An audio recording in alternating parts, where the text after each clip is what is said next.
Muito bom dia a todos. Tá não? Tá não? Tá saindo não? Oi, oi.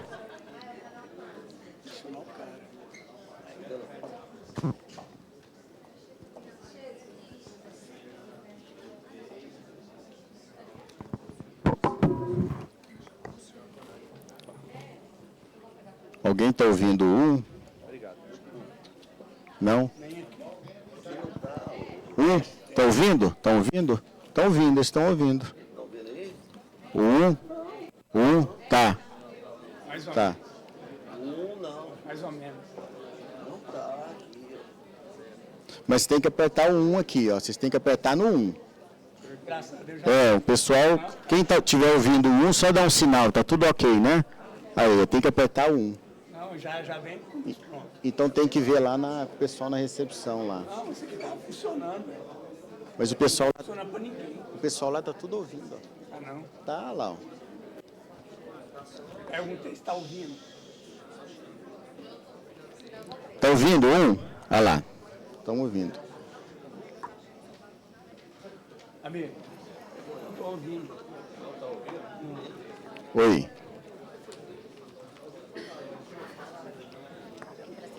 Obrigado. Oi. Esse daqui tá no 3, esse aqui tá no 1. Só que esse aqui é o 3. Esse aqui é o 3. Esse é o 1. Ó. Tá, o 3. Bota aí no canal 3. Aqui é o 3. Aqui é o canal 3, né?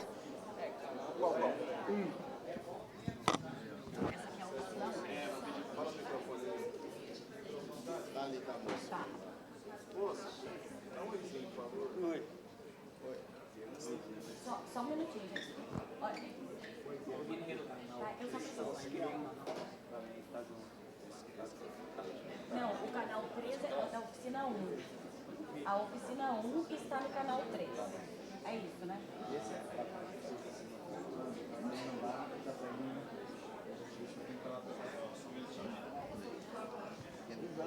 Gente, a oficina 1 está no canal 3. Ei, teste no canal 3. Oi, teste. Oficina 1 no canal 3. Não, eu não tenho canal Não. 4. Canal. Porque tem 1, 2 e 4. Não tem Ei. 3. Tem um painel 3, mas não tem canal. Ele acabou de dizer que deu. Oi. Você está ouvindo Oi, boa noite. do outro lado inteiro. Tá, então aqui é 4. Aqui o canal no rádio é 4. Oficina 1 no canal 4. Desculpa se eu gritei no microfone.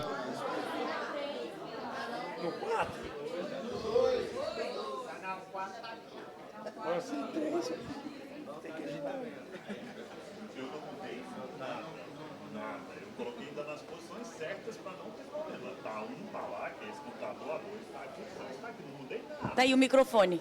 A mesma coisa, não Esse microfone tá sendo em qual canal?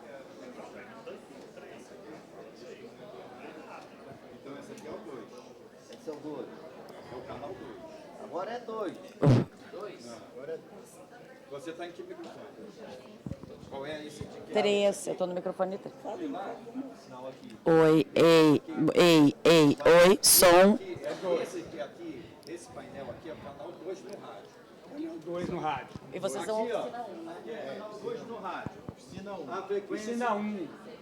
no rádio é canal 2, a oficina é 1. Mas o canal no rádio é 2. Oi, aqui é a oficina 1. Aqui é a oficina 1. Nós estamos no rádio, no canal 4. Inteligência artificial. E aqui nós estamos no rádio, canal 1. 87.5 da frequência. Tá. Ok. 2.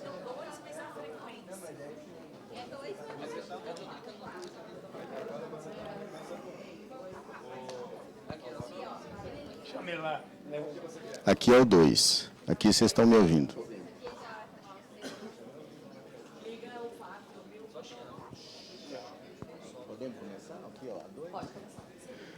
Muito bom dia a todos e a todas. É um prazer recebê-los todos aqui no CONAT.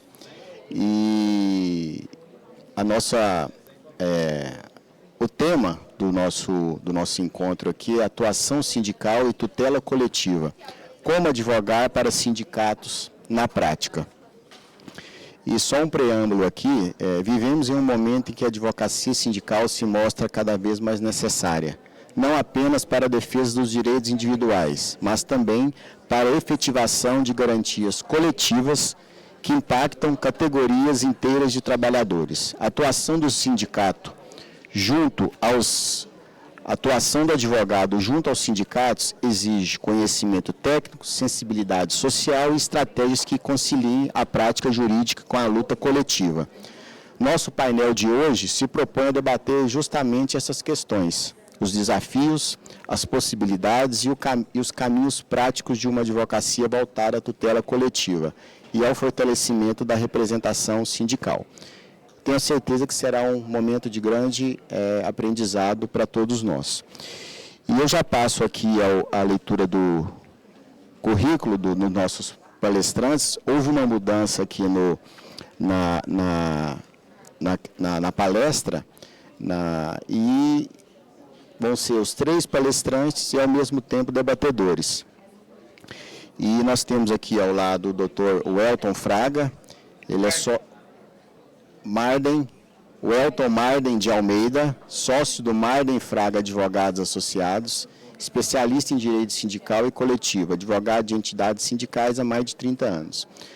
O nosso Pablo Pavan, advogado também especialista em direito sindical, direito do trabalho, com mais de 25 anos de atuação. E o Dr. William Fraga, também sócio do Marden Fraga Advogados Associados, especialista também em direito sindical e coletivo. E eu já passo aqui a palavra ao nosso primeiro palestrante, debatedor, Dr. Pablo Pavan. Obrigado, doutor Rodrigo. Eu ia aqui mentir que não tinha 5 anos de advocacia, mas a barba não me deixa entrar nisso. Eu acho que o doutor Rodrigo já deu um parâmetro bastante interessante aqui sobre o tema que nós vamos abordar, que é o que é essa advocacia para sindicatos. Eu acho que é bastante interessante a gente ter sempre em mente o que um sindicato, qual que é a função desse sindicato numa relação trabalhista. Os sindicatos, de forma bastante simples, eles existem para defender direitos coletivos. É isso que um sindicato faz. Ele foi criado para a gente com interesse, com um conjunto de interesses, tanto da classe laboral quanto a patronal, e ele vem com esse viés para viabilizar essas negociações. Porque se nós tivéssemos uma negociação direta entre trabalhadores, individualmente, e o seu empregador, isso dificultaria bastante a chegarmos em um consenso justo. O consenso seria fácil. Agora, de forma justa, é que é o problema. Então, partindo dessa premissa de que o sindicato existe para defender esses direitos e também para criar esses instrumentos coletivos onde estão se debatendo direitos sociais, a função do advogado nessa atuação é essencial. O que a gente vê hoje na atuação sindical? A preocupação de um advogado de orientar esse sindicato e de traçar metas e estratégias, inclusive processuais, econômicas, para que haja sucesso desse sindicato. Eu sempre costumo pensar assim, um sindicato sem advogados e sem essa advocacia competente, ele se torna muito frágil. E a gente percebe isso muito em sindicatos que não abordam um ponto que eu acho essencial e que também é de obrigação de um advogado, que é de custeio. Hoje existe, a gente vem derrubando essa barreira, mas existia muito uma questão até preconceituosa de sindicatos atuarem e agirem e criarem estratégias para as questões financeiras. Se você tem um sindicato que não tem capacidade de ter uma boa assessoria, uma boa estrutura, com certeza isso vai impactar nos direitos sociais dos trabalhadores. Isso é muito claro. Então, compete ao advogado também atuar nessa forma, né, nesse viés, que é o de custeio. E como um advogado consegue fazer isso? O sindicato hoje, a gente sabe que vivemos hoje no Brasil, digo sindicato laboral, não patronal. O patronal nunca entra nessa vibe de questão financeira. A gente trabalha hoje no Brasil e enfrenta um problema muito sério, que é a questão da sindicatofobia. Hoje, sindicato laboral é uma coisa sempre associada a algo ruim. E isso, inclusive, nas bases. Porque a gente, nessa atuação, uma das funções é você ir na base, fazer assembleias e conversar com esses trabalhadores. E você acaba recebendo esse feedback, você acaba percebendo isso. Então, quando você tem esse problema financeiro, você enfraquece a assessoria. Enfraquecendo a assessoria, você enfraquece os instrumentos que serão resultados dessa assessoria. O que a gente vê como custeio hoje? Primeiro, ações coletivas. Isso acaba refletindo para custeio para o sindicato. Isso acaba... Assim? Desculpa, gente. Isso acaba refletindo também para custeio de sindicato. É obrigação da assessoria jurídica estar sempre junto com o sindicato, no sentido de que, quando você recebe essas denúncias, você atua, a gente passa isso para os sindicalistas, apresenta a eles os passivos trabalhistas e o que isso pode refletir dentro da sua entidade sindical. Tanto de... desculpa. Tô gritando aqui. Então, o que a gente tem como princípio aqui é que esse custeio, retomando, em relação às questões de ações coletivas, que é o grande ponto que o sindicato deve se atentar, e a assessoria também, que é a ação coletiva, que a gente tem ação coletiva e ação individual. Só que nessas ações coletivas a gente consegue abranger um grande número de trabalhadores, e isso dá um reflexo muito grande no sindicato, questão de sucumbência, e tudo isso é custeio. Outro ponto que a gente também aborda de forma bastante preocupante e bastante séria no sindicato são os instrumentos coletivos que eles firmam, tanto a nível de convenção coletiva quanto a nível de acordos coletivos. Por quê? Um instrumento bem negociado, bem feito, ele também nos dá subsídio para que ocorra a defesa desses trabalhadores e nos dá subsídios também para ações. A gente não vê muito isso no direito comum, que são os advogados analisarem os instrumentos coletivos para ver os passivos que estão ali. E isso é muito importante. A gente vê, e eu digo importância, inclusive, em qualidade desses instrumentos. A gente, nos tribunais, é muito comum, quando um desembargador ele vai ter acesso a alguma ação coletiva, ele já vai com um certo receio na análise dos instrumentos coletivos. Por quê? Não é nem culpa do advogado, mas é que, historicamente, esses instrumentos vêm de uma carga ruim. Vêm mal escritos, vêm mal elaborados, criando ambiguidade, dúvidas, e isso aí prejudica bastante. Então, é uma coisa que um advogado, uma assessoria, tem que ter capacidade para elaborar instrumentos coletivos bem feitos. Então, o custeio, ele é feito através dessas ações e também dentro desses próprios instrumentos coletivos. Hoje a gente tem a contribuição assistencial, extinguiram a contribuição sindical na reforma trabalhista. Mas hoje existem saídas que são contribuições assistenciais, mas ela tem que estar o quê? Toda baseada em legalidade, nos ritos corretos. E quem faz isso? O advogado. Ele que acaba orientando esse sindicato para que ele possa fazer isso de forma correta e trazer segurança jurídica de custeio para ele, de entidades sindicais que vão ter o quê? arrecadação para poder se estruturar e equiparar com o patronal. O patronal, muitas das vezes, eles não dependem dessa questão da contribuição assistencial porque eles têm o subsídio do Sistema S. Então, para eles, ter instrumento ou não, eles estão recebendo. Agora, para o sindicato laboral, a gente tem que fazer esse embate. Hoje, no Brasil, quem está nas linhas de frente para esses embates são nós, advogados. Nós é que levamos essas teses para os tribunais de contribuições, e isso é formado através da atuação dos sindicatos. Então, eu acho que é uma atuação muito rica, é uma atuação muito satisfatória. São profissionais, a gente que atua aqui nessa área, acho que todos aqui temos uma satisfação muito grande de atuar nesse segmento, e é uma área muito, muito produtiva, porque o impacto disso na sociedade é muito grande.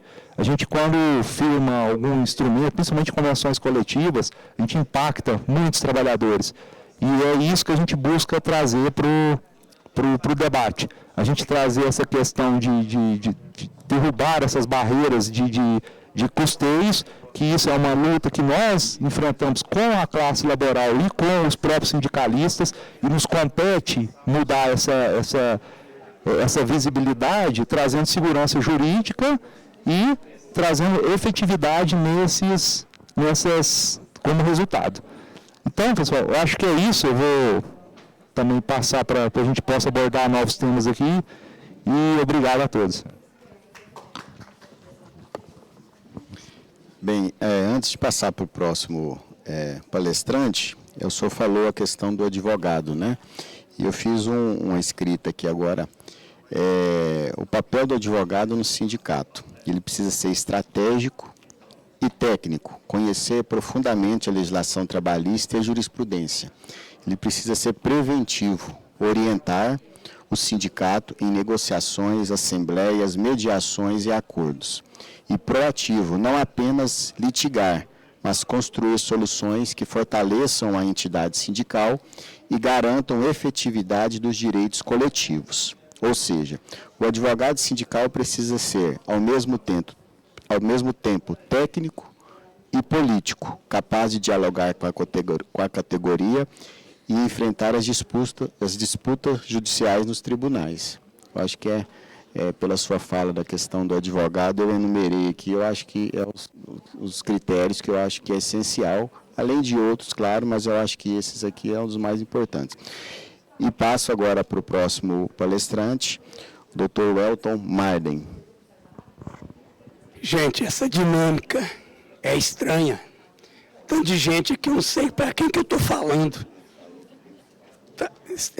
Enfim, de qualquer forma, vamos abrir para esse debate. A minha expectativa era que pudesse estar debatendo com alguém, era trazer as pessoas para o debate, era trazer as pessoas para o debate, né, para eu aprender com as pessoas. E outro problema aqui é que eu grito muito para falar. Eu não sei se eu vou conseguir falar baixo. Eu não quero perturbar o ouvido de vocês, não, mas eu vou tentar, porque eu estou achando a dinâmica muito estranha. Mas, doutor, eu quero aqui discutir, dentro dessa seara que o senhor colocou aí, eu quero discutir a crise do sindicalismo e a crise do direito do trabalho. Os sindicatos, há mais de uma década, eles tinham força representativa institucional de altas taxas de densidades e tinha muita força também nas negociações coletivas. O cenário agora é outro. Os sindicatos, eles padecem de correlação de forças e têm muita dificuldade em cumprir seu papel de proteção dos direitos trabalhistas.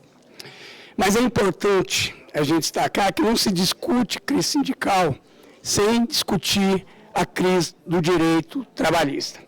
O mercado de trabalho brasileiro vive uma crise dramática. E não existe cenário que aponte de uma forma positiva em curto e médio espaço de tempo. De novo, até para falar baixo, não dou conta. Médio espaço de tempo. E a longo prazo, isso pode ser ainda mais catastrófico. Isso porque as opções políticas e econômicas do Brasil são pelo neoliberalismo, né? Com total destruição aí da proteção e de regulação do trabalho. A partir do conceito marxista de sindicato, vamos perceber um sindicato inserido numa visão antagônica entre a luta burguesa e do proletariado, né? Era um sindicato revolucionário, um sindicato que tinha em sua função destruir o capitalismo para a sociedade igualitária e sem classe. Os sindicatos eles foram desenvolvidos onde as relações de emprego eram caracterizadas pelas grandes empresas fordistas. Era um sindicato industrializado, maioria de mão de obra masculina, contrato permanente, horários regulares, local de trabalho definido, subordinação delimitada, o que, de certa forma, facilitava a organização dos sindicatos. Aqui é a ideia de como movimentar isso, né? A ideia marxista de sindicalismo, ela foi descaracterizada. O sindicato hoje não busca mais a destruição do capitalismo, mas busca seu aperfeiçoamento no sentido de que é possível ajustar o capital-trabalho sobre os valores cristãos de justiça e do bem comum. Essa é a orientação que vem aí da encíclica Rerum Novarum do Papa Leão XIII. O que eu vejo aí um grande antagonismo, porque a igreja tem a posição pela proteção da propriedade privada como direito natural do homem. Talvez aí uma influência hegeliana, Adam Smith, John Locke, povo aí do direito natural, do Deus absoluto, né? Mas acreditar no direito natural da propriedade é negar, sobretudo, que o direito nasce da relação social e da relação do trabalho. Vamos lembrar aí do materialismo histórico e dialético de Karl Marx. Né? Mas, independente da ideologia, o objetivo do sindicato sempre foi... Eu não dou conta de falar mais baixo, não. Está agredindo o ouvido de vocês? Posso falar assim? É por causa dos outros, tá. Bom, enfim, deixa eu tentar. Enfim, independente da ideologia, o sindicato tem o objetivo de proteger a dignidade do trabalhador, né? A crise sindical hoje ela é tamanha. Em uma década, os sindicatos eles perderam cerca de 6,2 milhões de trabalhadores. Isso é levantamento do IBGE. Em uma década, também na última década, nós tínhamos cerca de 89,7 milhões de trabalhadores ativos. 14,4 era sindicalizado, cerca de 16%. A última vez que o IBGE mediu foi em 2023 e detectou cerca de 8,5% de sindicalizados. Perdeu muito sindicalizado. Mas nós precisamos perceber que a crise tem em seu sentido a flexibilização e a precarização do direito do trabalho, fruto aí do neoliberalismo. Podemos também destacar a reforma trabalhista de 2017, né, que de lá para cá os sindicatos têm tido muita dificuldade em associar os trabalhadores de sua base. Muito embora também a gente deve destacar que não foi a crise sindical, ela não é fruto da reforma trabalhista, muito pelo contrário. A reforma trabalhista só foi possível porque a gente tinha uma crise democrática e, simultaneamente, uma crise sindical. Mas eu quero destacar aqui também que um dos grandes intervenção do capital é pela individualização da relação de trabalho. Inclusive, tese defendido aí pelo STF. Recentemente, nós tivemos duas falas de ministro que nos assustou muito. Um foi o Barroso, em uma palestra na USP, que defendeu a adaptabilidade de Marvin. E quando ele questionou o direito rígido e cogente, eu defender também o contrato individual sobre o normal. Né? O Barroso ele fez uso da teoria científica de Darwin e criminosamente apelou para a tese do darwinismo social. Né? Barroso defendeu que o mercado fará uma seleção natural sobre os trabalhadores. Agora é interessante lembrar que Charles Darwin era literalmente contra a aplicação da teoria da ciência natural na relação social. Ele entendia que a moral da sociedade humana civilizada era defender o mais fraco, diferente do posicionamento do Barroso. Um outro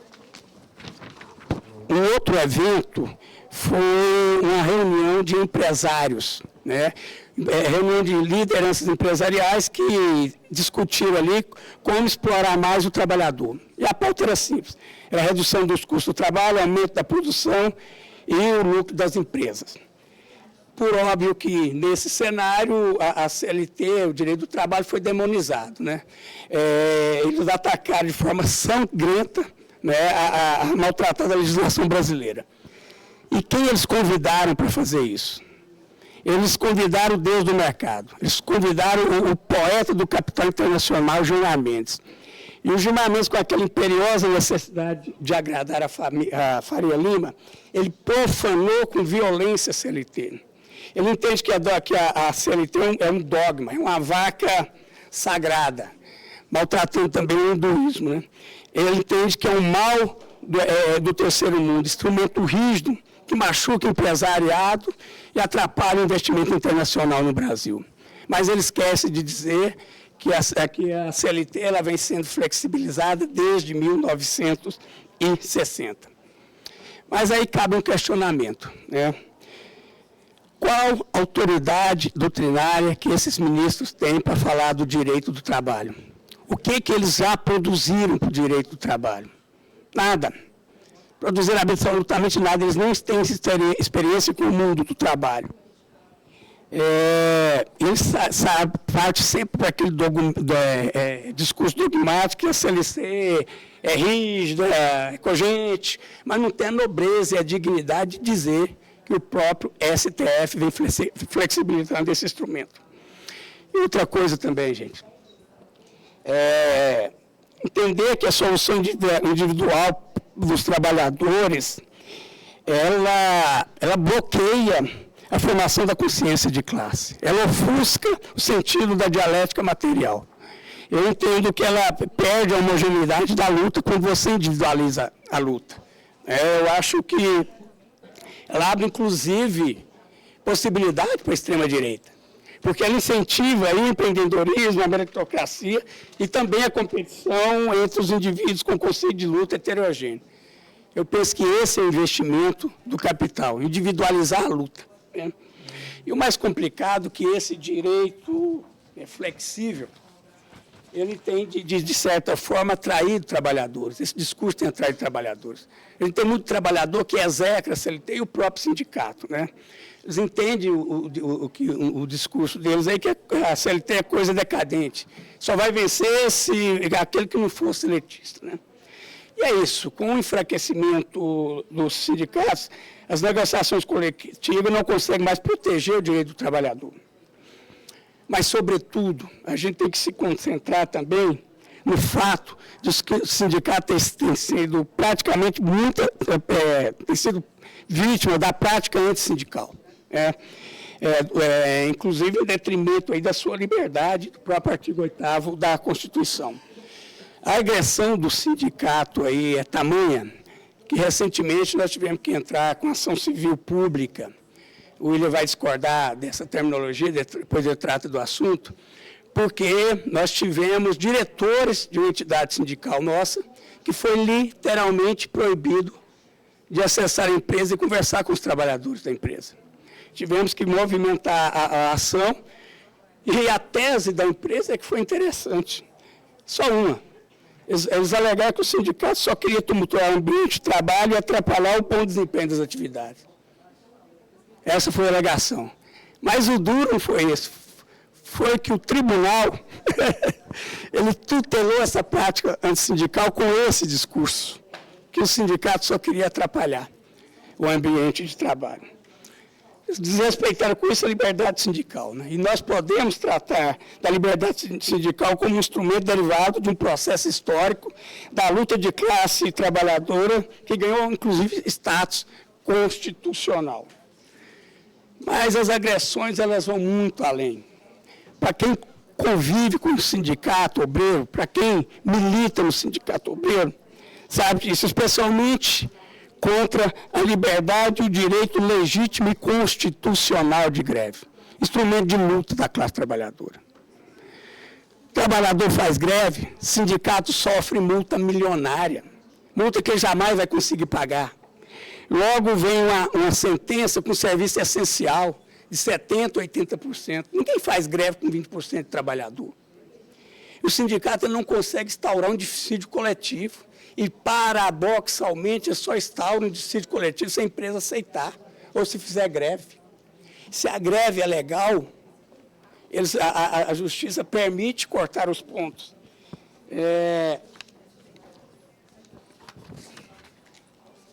Outra agressão também, de forma violenta, é quando tratamos da tutela coletiva por meio da substituição processual.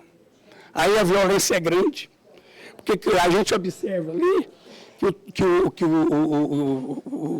um total desrespeito à liberdade de organização dos sindicatos, pois o Estado interfere nessa liberdade, interferindo também na autonomia da vontade do trabalhador.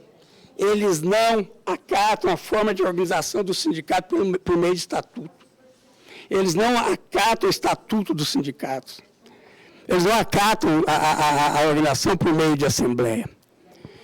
E quando você, em um processo coletivo, tem que receber algum valor ou fazer algum acordo nesse processo coletivo, por mais que legitimamente você tenha sido autorizado por uma assembleia legítima que foi convocada por um estatuto legítimo, ainda assim você tem que apresentar autorização individual. Isso é individualizar a relação de trabalho. Opa, caiu. Pode deixar, depois eu pego.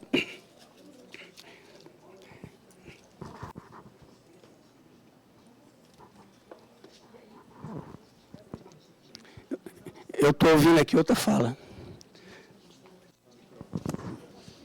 Não. Só um minutinho, gente. Está no 4 aqui? 2. Estão me ouvindo? Eu não estou ouvindo vocês. Bom, gente, concluindo aqui, o sindicato ele enfrenta um desafio de se reinventar. O sindicalismo precisa urgentemente de uma revitalização ou renovação.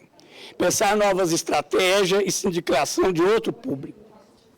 Ampliar a agenda sindical para outras pautas. Ser sensível ao fato de que a crise do mercado de trabalho é muito grave também sobre o recorte de gênero e raça. Discutir, aí tem que discutir muito, gente, o conceito de categoria profissional. A gente tem que discutir a unicidade sindical. A gente tem que discutir o pluralismo sindical. Que modelo de sindicato nós queremos? E não tem que necessariamente ser dentro daquela concepção tripartite, não. Acho que a gente tem que discutir dentro do viés obreiro dos sindicatos. E até hoje a gente tem a atuação cartorária do Estado no registro dos sindicatos. Isso é obsoleto, isso é intervenção, isso tem que acabar, né? Os sindicatos precisam compreender sua dificuldade de estabelecer vínculo com a nova classe trabalhadora que já não se reconhece mais nessas estruturas tradicionais. Há que se discutir porque o movimento sindical diminuiu e abandonou drasticamente a defesa pela pauta da liberdade sindical.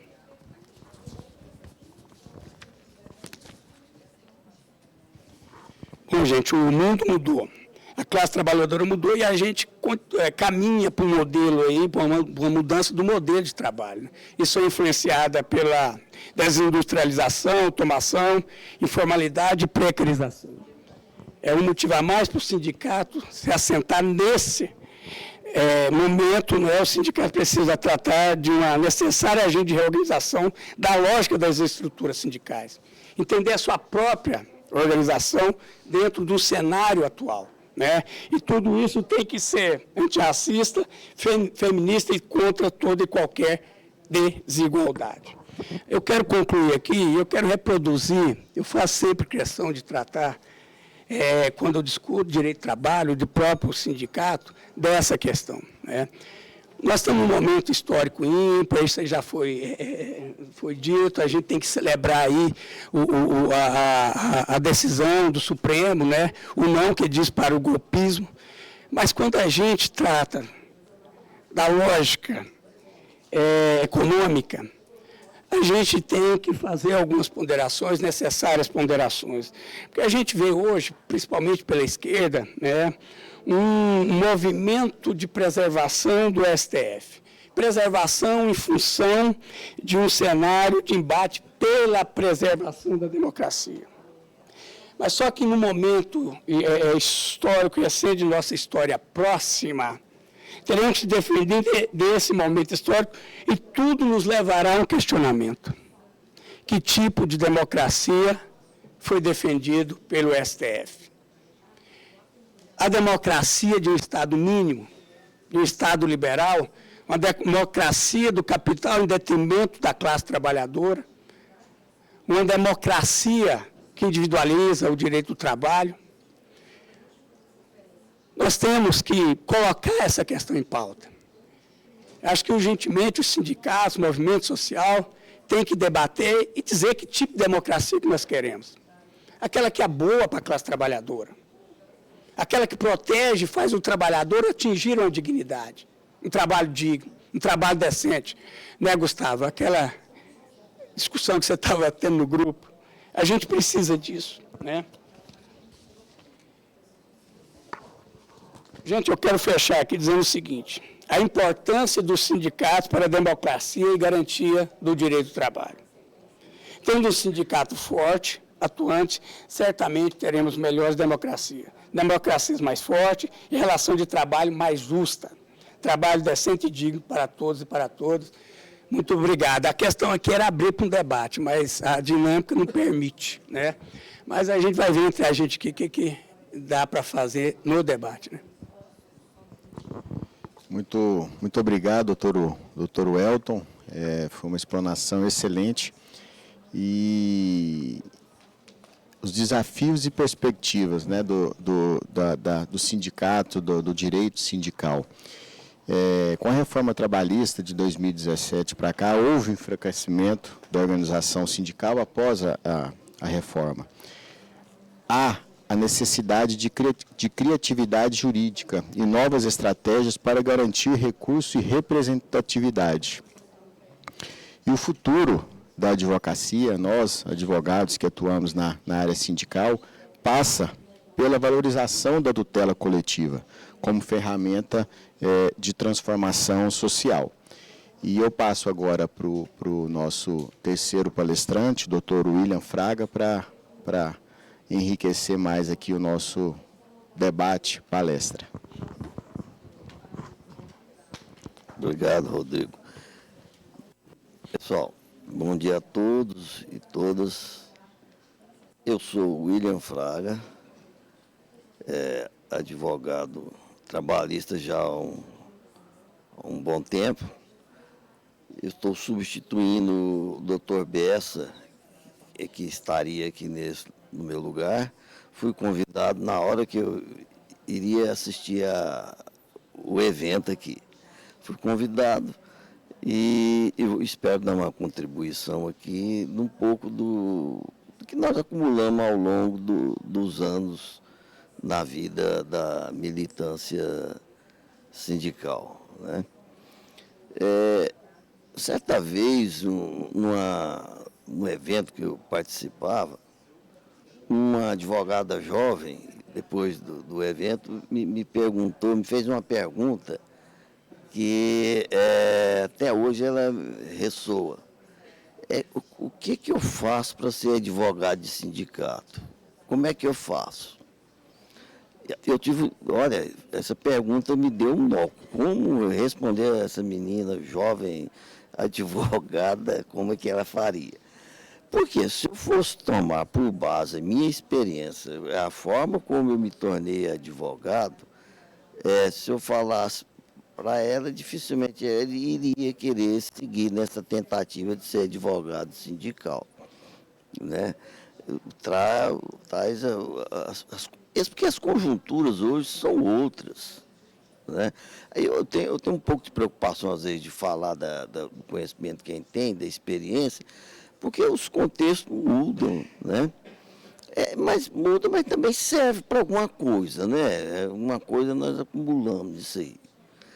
Eu me lembro que antes da gente começar a carreira, eu, doutor Welton, jovens advogados, e a gente vem de uma origem de militância sindical. Eu fui dirigente sindical, não de sindicato, mas de uma associação de classe que tinha um papel sindical, de tal forma que a gente substituiu o sindicato.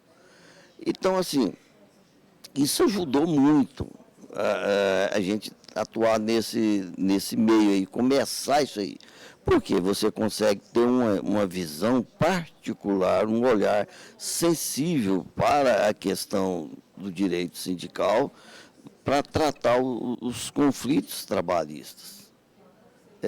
A advocacia para movimento de massa, de sindicato, ela é muito diferente, ela é muito complexa. O advogado sindical, ele é diferente. Por exemplo, nós temos algumas centenas de ações pela substituição processual, ações coletivas. E aí vem a seguinte indagação: como que você trata com os seus clientes? Meu cliente é o sindicato, mas na verdade não é o sindicato. O sindicato é só o substituto processual. Ele atua em nome próprio, direito alheio. É aquela definiçãozinha do que é substituição processual, né? Qualquer manualzinho coloca isso aí. Mas eu devo satisfação para uma massa de trabalhadores. Então, é complexo, porque eu tenho que dar satisfação para a entidade sindical, os diretores, mas eu tenho também que dar essa mesma satisfação para os trabalhadores.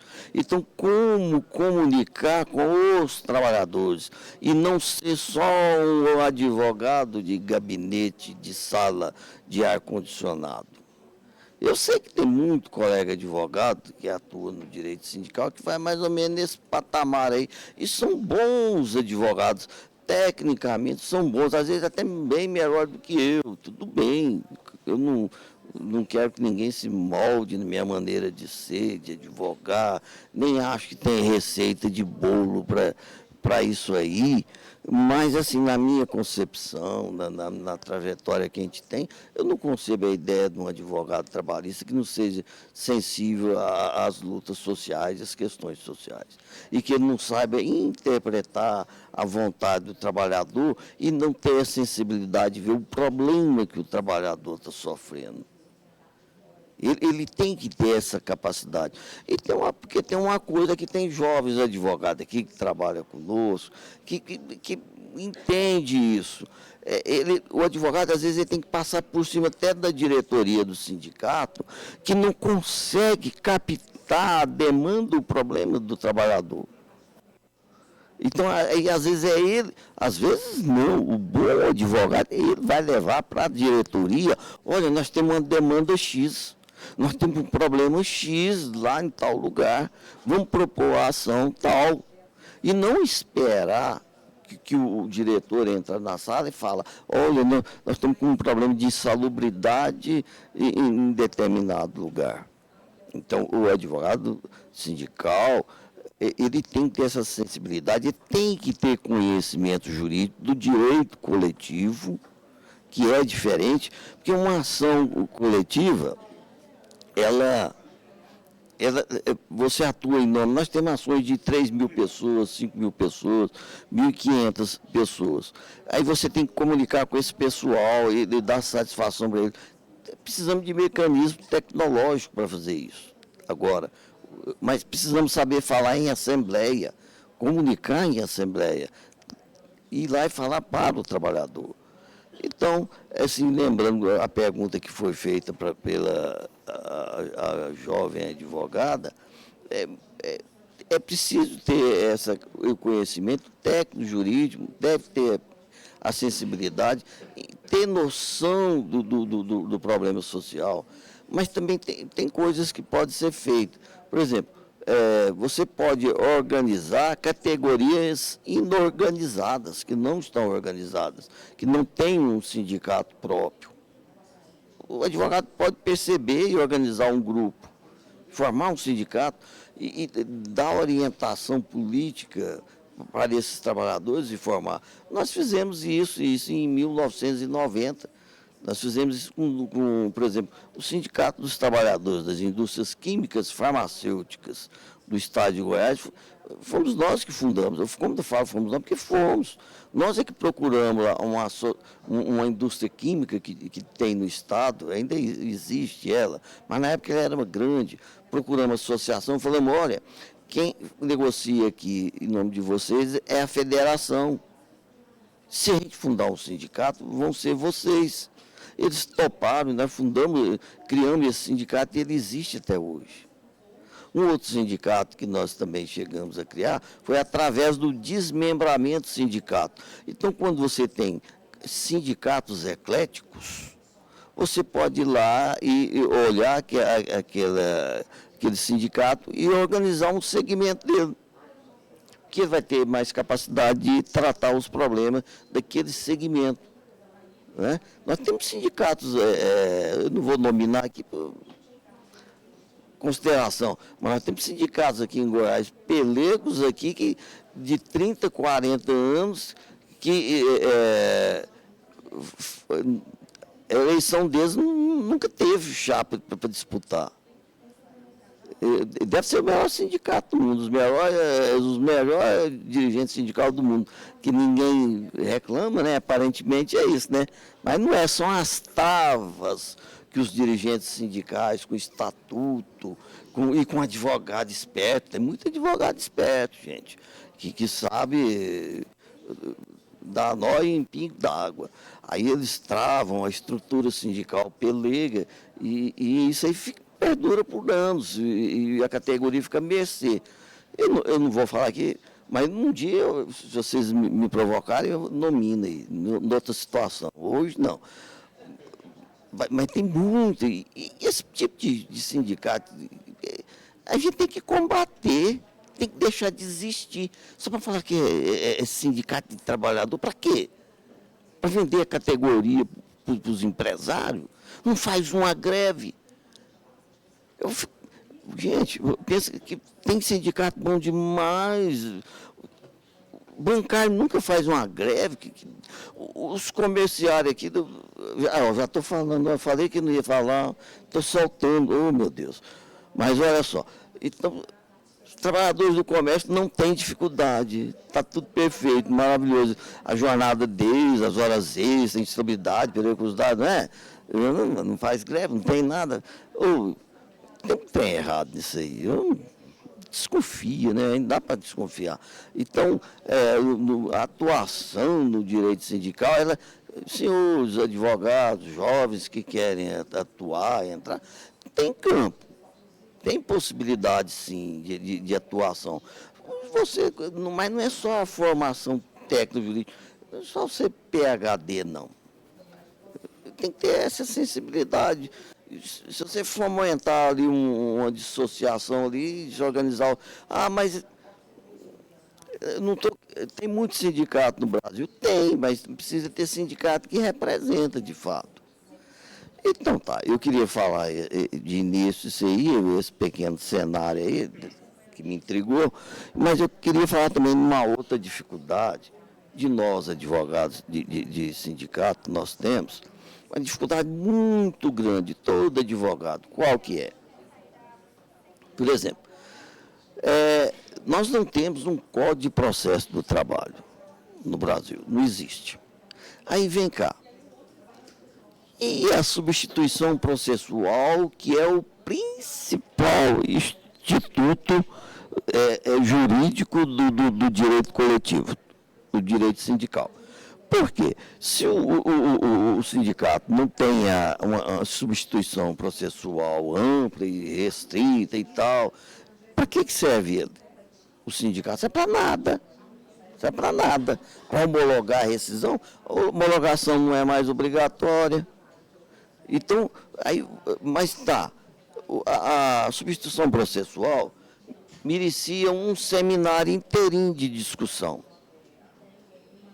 Um seminário inteiro. Ah, parece óbvio. Está lá o artigo 8º, inciso 3º da Constituição Federal, né, que o sindicato tem autonomia, liberdade para representar os trabalhadores.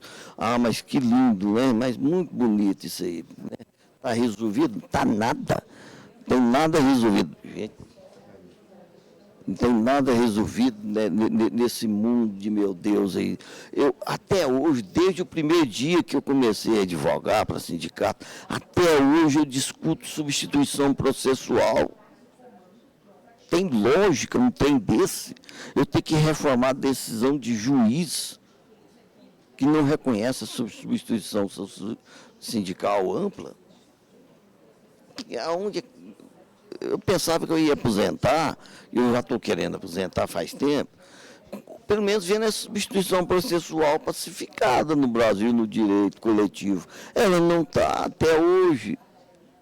A substituição processual, quando nós começamos a advogar lá, ela era restrita e os juízes aceitavam ela quando tinha uma lei específica que autorizava o sindicato a atuar no substituto. E o TST, aquela entidade de juristas bem corporativa e atrasada, antissindical, quase tudo ali é antissindical. Se vocês pegarem, eu sou ruim de dados, mas vocês pegam o enunciado 310, não tem celular, pega aí. Olha o que era o enunciado 310 que tratava da substituição processual. A primeira vez que eu vi aquele enunciado, falei, nossa, olha só, agora o TST editou uma lei sobre substituição processual. O primeiro impacto que eu tive era que era vários incisos. Até então não tinha enunciados tão extensos detalhando um tema. Mas o enunciado 310, que tratava da substituição, começava assim, o artigo 8º, inciso 3º, não trata de legitimação do sindicato como substituto. Olha só, a justiça especializada, a justiça do trabalho, ela é um ramo jurídico especializado, específico para tratar de direito do trabalho. Aí eu pergunto para vocês, é concebível que um Tribunal Superior do Trabalho diga que o artigo 8º, inciso 3º, não tratava de uma substituição processual ordinária, não vou nem dizer ordinária, que essa é outra discussão, é outro seminário, mas que tratasse de uma legitimação extraordinária para representar os trabalhadores sem precisar de procuração. Pois é, o TST, nessa época, ele limitava a substituição. E isso ficou até 1900, bem, como é que é? Agora eu estou sendo 2003. Em 2003 foi cancelado o enunciado 310. Foi cancelado porque o STF veio e falou, se não me engano, a primeira decisão boa que teve foi do Joaquim Barbosa, veio e falou, não, o artigo 8º, inciso 3º da Constituição Federal dá legitimação extraordinária para o sindicato. Ele pode atuar em juízo, sim, de forma ampla, individual, direito coletivo, homogêneo, diverso, etc. e tal. Agora, eu falo para vocês o seguinte, é preciso o STF, que é um tribunal que não tem nada de trabalhista, passar um pito desse na Justiça do Trabalho, que para mim é um pito histórico, é uma vergonha para a Justiça do Trabalho, os juízes trabalhistas, o STF vir falar para ele, vocês têm que interpretar o artigo 8º, inciso 3º, como substituição ampla. Olha que ridículo. Essa vergonha tem que estar colada na testa desses ministros do STF. Até quando eles morrerem, tem que ir lá para o caixão deles lá. Vocês negaram a essência básica do direito do trabalho, do direito coletivo. Que troço absurdo. Eu não perdoo esse povo. Vou aposentar sem perdoar esse povo. O povo não merece meu respeito, não. E o engraçado é que depois desse enunciado 310...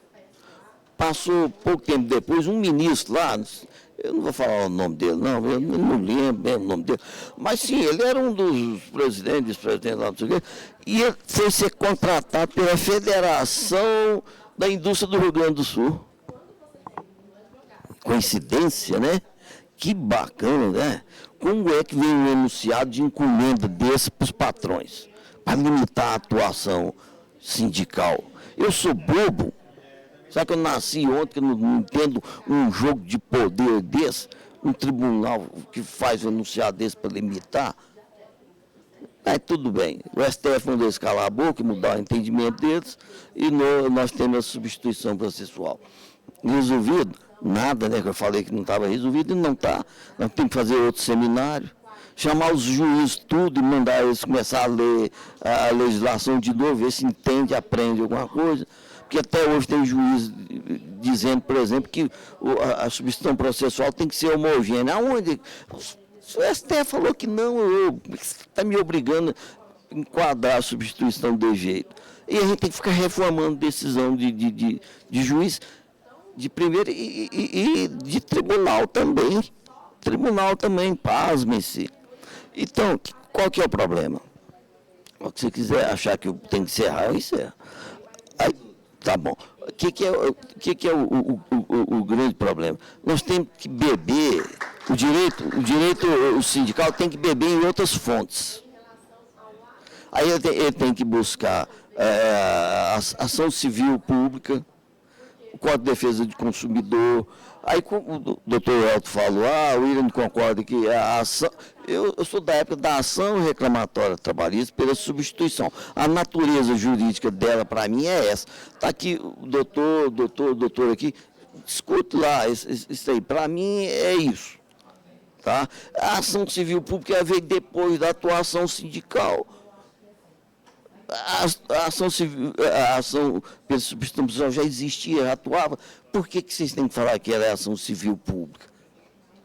Ué, quem que inventou o ovo ou a galinha? Como é que é esse negócio aí, esse trem aí? Você tem que aplicar a ação civil pública naquilo que for compatível, adaptar na parte, assim como o Código de Defesa do Consumidor. Mas, então, nós temos 1000 problemas ainda que não tem um Código de Processo de Trabalho, não foi regulamentado a substituição processual até hoje, e isso dá mais para juiz conservador, tribunal conservador, gente maliciosa, fazer o que quiser e criar dificuldade para nós, inclusive condenar sindicato em custas processuais e pagar honorário, que não é cabível, né? Então, a advocacia sindical parece que é simples, né? Nada, ela é muito complexa. Tem que estudar, saber debater esse assunto e compreender na seara que nós estamos lidando e romper barreiras. É isso. Obrigado, doutor William Fraga, pela excelente palestra. Só antes de passar para o doutor Welton, a tutela coletiva na prática, né, dos sindicatos. Nós temos ações civis públicas, dissídios coletivos, cumprimento de normas coletivas, a força da tutela coletiva, né, um único processo pode assegurar direitos para toda uma categoria. Exemplos práticos: cobrança de verbas não pagas de forma generalizada, condições de saúde e segurança do trabalho, reconhecimento de cláusulas e convenções coletivas, dentre outras, né? São inúmeras a atuação do advogado sindical. Eu citei aqui uma das mais importantes. Se tiver alguma outra aí que os senhores entendam que precisa estar presente aqui, fica à vontade, doutor Welton. Gente, eu quero fazer uma provocação. A provocação vai no seguinte sentido. O que a gente tem que essencialmente discutir hoje, a nível de sindicato, é a sua falta de correlação de força. É discutir se ele ainda é um instrumento de representação da classe trabalhadora. Sindicato que não consegue fazer greve. Um sindicato que não tem autonomia, que não tem liberdade sindical, um sindicato que não consegue sustentar economicamente. Nós estamos numa tradição antiga de sindicatos sem correlação de força. A gente hoje não representa a classe trabalhadora. A gente tem que primeiro estabelecer esse debate. Retroagiu muito essa questão do debate. Se a gente não resgatar, se a gente não mudar uma cultura do sindicato, nós não vamos depois debater as histórias que os sindicatos têm para contar. A gente tem que resgatar, a gente tem que fazer do sindicato um movimento autêntico, um movimento forte, um movimento de representação. Do contrário, eu não vou discutir a substituição processual, porque a gente sabe, por falta de correlação de força, o que eles estão fazendo com as ações coletivas. O cenário é de individualização das ações coletivas. A gente tem que estabelecer prioritariamente esse debate. Esse debate é um debate de fortalecimento, é um debate de trazer o sindicato para uma correlação de força, de representação. Eu acho que, todo mundo já falou muito, mas para encerrar, prioritariamente, essa é uma luta conjuntural, uma luta necessária. Obrigado, doutor Welton, pela fala. Vou passar aqui rapidinho para o doutor Pablo, para ele ter uma consideração. Só para finalizar aqui, eu busquei aqui alguns pontos que o doutor William fez, que o doutor Welton falou também, e eu acho de extrema importância. Em relação ao que o doutor Welton disse sobre a redução, que é o que a gente está discutindo aqui agora, a redução dos direitos dos trabalhadores. O que deve ser colocado em voga por quem atua nessa área? Qual a sociedade que a gente quer? É simples assim.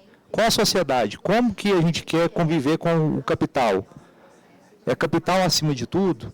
A gente tem que fazer essa regressão histórica e ver por que existe a justiça trabalhista.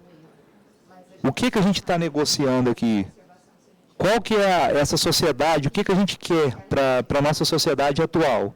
A gente quer deixar que a economia sobressaia a qualquer custo? Isso vai ser bom para a sociedade? Isso vai ser bom para a nossa classe em si? Para todos? É isso que a gente quer? E sobre essa discussão do que o doutor William trouxe sobre a ação coletiva, eu acho que vai, inclusive hoje, um ponto que nós, advogados, temos que discutir muito, que é a questão das custas. Hoje, isso é um entrave gigantesco dentro de um sindicato. A gente, na atuação diária, a gente consegue identificar passivos. Quando a gente leva isso para a diretoria, a primeira coisa que eles levantam para a gente são os riscos. E isso o advogado tem que fazer. Ele tem que levantar esses riscos de ações. Isso faz parte do nosso ofício. E a gente tem que lutar pela questão da gratuidade de justiça para sindicato. A gente fala de ação civil pública, às vezes a gente usa muito ela como subterfúgio para poder não ter esses custos. Essa análise é feita e a gente entra com essas ações desta forma, correndo todos os riscos, por questão de custo, para mitigar esses riscos processuais. Então, esse também é o ofício do sindicato, do advogado que atua no sindicalismo. Ele tem que hoje, não há como você discutir direito coletivo sem abordar os riscos dessas ações. E isso desmotiva os entes sindicais. Os entes sindicais só têm risco. Então, os riscos são altos. Então, a gente precisa botar essas duas questões, acho que muito importante para a gente discutir, para a gente refletir, que é a questão de qual a sociedade a gente quer. Se a gente quer voltar, o trabalhador, o que ele tem para negociar no capitalismo é mão de obra. A mão de obra, eu não consigo estocar. A mão de obra, eu preciso receber, preciso ter algumas garantias, porque é para alimentação. Então, assim, a gente precisa fazer essa regressão, olhar, ou voltaremos à época de feudo, eu não sei, a gente quer isso. Acho que essa é a discussão. E também para a questão de atuação nossa, como advogados e de sindicatos, porque isso abre portas, questão de custo trabalhista. A gente precisa ver isso, de isenção, o sindicato precisa estar protegido com isso para poder exercer seu papel de representatividade, né, representatividade coletiva e atuação dentro dos tribunais.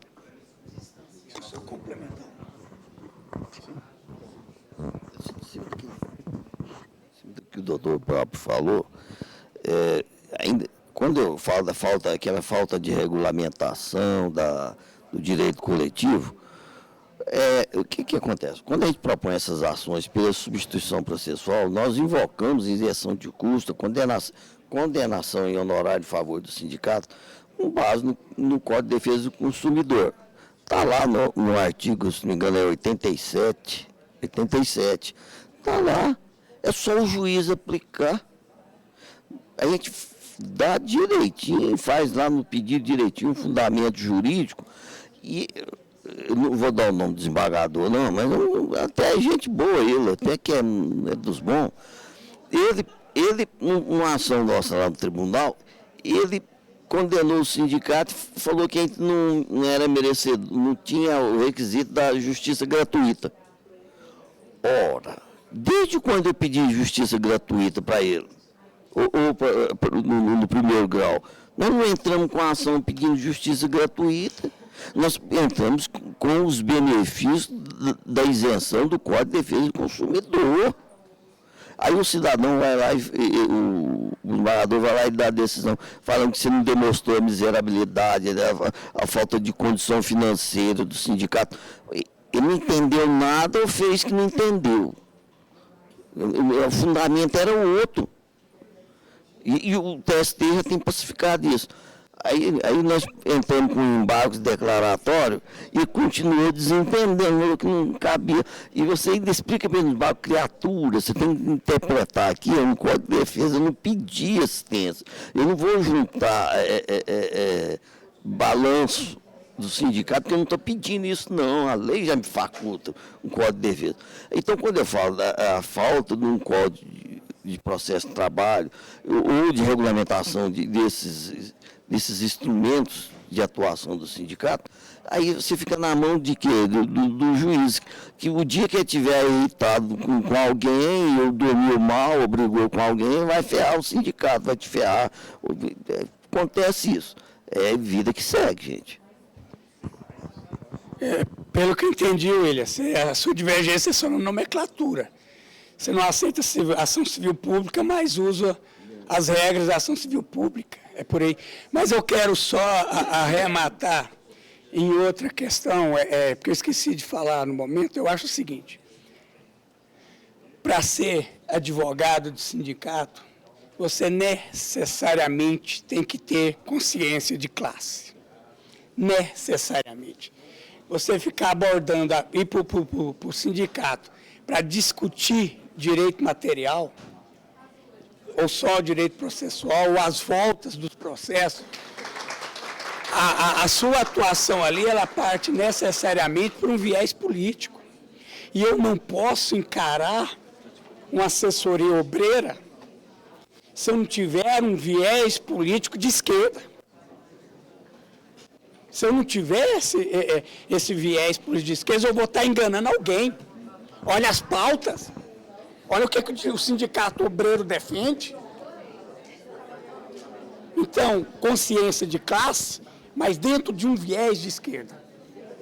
Não adianta. Diferentemente disso, eu vou só ser um advogado habilitado pelo OAB que estou fazendo mentirosamente frente a um sindicato. É só isso para arrematar, porque eu acho que acabou por aqui, né? Agradeço a todos, ao doutor Pablo, ao doutor William, doutor Welton, pela explanação. Oi?